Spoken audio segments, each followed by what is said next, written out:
नमस्कार. दैनिक राज्य लोकतंत्रमध्ये आपले सर्वांचं स्वागत आहे.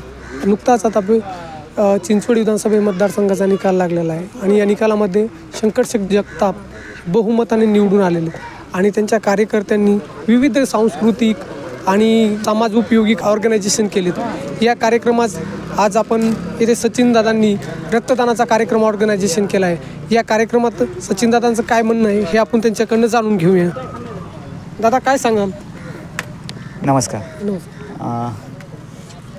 रक्तदान किंवा आरोग्य शिबिराविषयी सांगायचं म्हणलं तर रक्तदान हा नियोजन मी दरवर्षी माझ्या वाढदिवसाला मी काही ना काहीतरी समाजोपयोगी कार्यक्रम घेत असतो. अनाथाश्रममध्ये म्हणा किंवा गोरक्षा म्हणा, या अशा काहीतरी कार्यक्रम घेत असतो.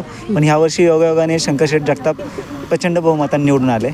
मग ते निवडून आल्यानंतर माझ्या डोक्यात विचार होता की मी परत काहीतरी हे करावं. पण नंतर लक्षात आलं की अरे म्हणजे माझा वाढदिवस आणि हे दोन्ही जुळून आलेत. तर मग मी हा उपक्रम हातात घेतला.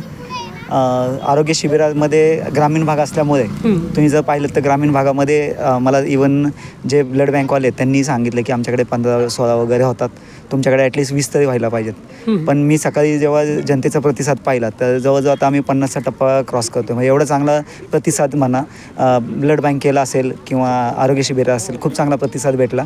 त्या माध्यमातून मी लोकांचं काहीतरी मदत करू शकलो, याचा सगळ्यात मोठा आनंद आहे. प्लस आज ग्रामीण भागात बी लोक तरुण रक्तदान करतात. यांना जागृत करण्यासाठी तुम्ही काय केलेलं आहे?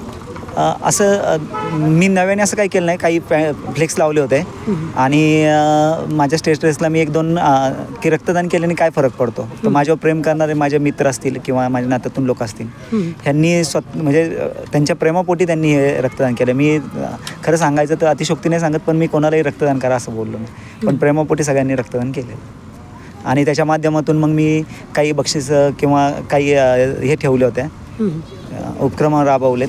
त्याच्यातून मी गरजू लोकांना सायकल वगैरे देतो आहे. काही जे आरोग्य शिबिर असेल किंवा शाळेतले विद्यार्थी असेल त्यांच्या घरच्यांना सायकली असतील, मोबाईल असेल, घड्याळ असतील, ह्या पद्धतीने मी प्रयत्न करतो आहे. परत 100 जे गरजू कुटुंब आहेत त्यांना ब्लँकेट वाटप केलं आहे. अंगणवाडीतल्या सगळ्या विद्यार्थ्यांना मी जे म्हणजे ट्रॅक पॅन्ट किंवा जॅकेट्स वगैरे म्हणतो तो आपण वाटप केलं आहे. शाळेला माझ्या पद्धतीने म्हणजे जेवढं मला काय करता येईल तेवढं मी माझ्या परीने प्रयत्न केलेला आहे. आणि ह्याच्यात माझ्या मित्रांचंही मला सहकार्य वगैरे झालेलं भरपूर. आमदार साहेबांना येणार तिकडे?